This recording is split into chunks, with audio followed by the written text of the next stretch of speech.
കുരുന്നുകളെ ചേർത്തുപിടിക്കാൻ MLA. Sandeep വാര്യരുടെ MLA. Care പദ്ധതിക്ക് തൃക്കരിപ്പൂർ മണ്ഡലത്തിൽ തുടക്കമിട്ടു. മണ്ഡല പരിധിയിലെ 18 വയസ്സിന് താഴെയുള്ള കുട്ടികളുടെ ചികിത്സയ്ക്കായി സന്ദീപ് വാര്യർ എം.എൽ.എ. രൂപപ്പെടുത്തിയ പ്രത്യേക പദ്ധതിയാണിത്. ആഘോഷങ്ങൾ വലുതോ ചെറുതോ ആകട്ടെ, അതിന് സ്വർണ്ണ തിളക്കമേകാൻ ഗോൾഡ് കിങ് ഉണ്ട്. Gold king, the trust with quality. Main junction, Uppala. നിൽക്കുന്ന കുടുംബങ്ങളിലെ കുട്ടികളുടെ ചികിത്സയ്ക്ക് പരമാവധി സഹായം നൽകുന്ന എം.എൽ.എ. കെയർ എന്നൊരു പദ്ധതി. ഇത് സർക്കാരിന്റെ ഫണ്ട് കൊണ്ടല്ല, മറിച്ച് ഒരുപാട് നല്ല മനുഷ്യരുടെ പിന്തുണ കൊണ്ട് നമ്മൾ അത്തരമൊരു പദ്ധതി കൂടി തൃക്കരിപ്പൂർ നിയോജകമണ്ഡലത്തിൽ ഇന്നു മുതൽ തുടങ്ങുകയാണ്. നമ്മുടെ ഷുഗർ പേഷ്യൻസ് ആയിട്ടുള്ള ടൈപ്പ് 1 ഷുഗർ പേഷ്യൻസ് ആയിട്ടുള്ള കുട്ടികൾക്ക് ഇൻസുലിൻ പമ്പ്, വളരെ വലിയ വില വരുന്ന ഇൻസുലിൻ പമ്പാണ് അത്.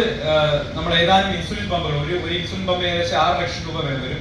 അങ്ങനെയുള്ള 2 ഇൻസുലിൻ പമ്പ് ഇപ്പോൾ ഒരു മനുഷ്യ സ്നേഹി നൽകാൻ തയ്യാറായിട്ടുണ്ട്.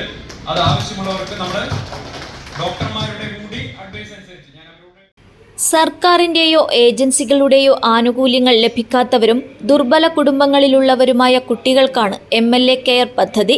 മറ്റ് അത്യാവശ്യ ഘട്ടങ്ങളിലെ സഹായങ്ങളും പദ്ധതിയുടെ ഭാഗമായുണ്ടാകും.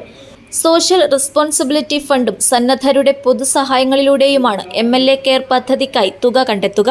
സന്ദീപ് വാര്യർ എം.എൽ.എ. തൃക്കരിപ്പൂർ ടൗണിൽ മണ്ഡലം ഓഫീസ് ഉദ്ഘാടന ചടങ്ങിലാണ് പ്രഖ്യാപനം നടത്തിയത്. നിയോജക മണ്ഡല പരിധിയിലെ കൗമാരക്കാർക്കാണ് എം.എൽ.എ. ഏർപ്പെടുത്തിയ ചികിത്സാ സൗകര്യങ്ങൾ ലഭ്യമാകുക. News bureau, Cheruvathur.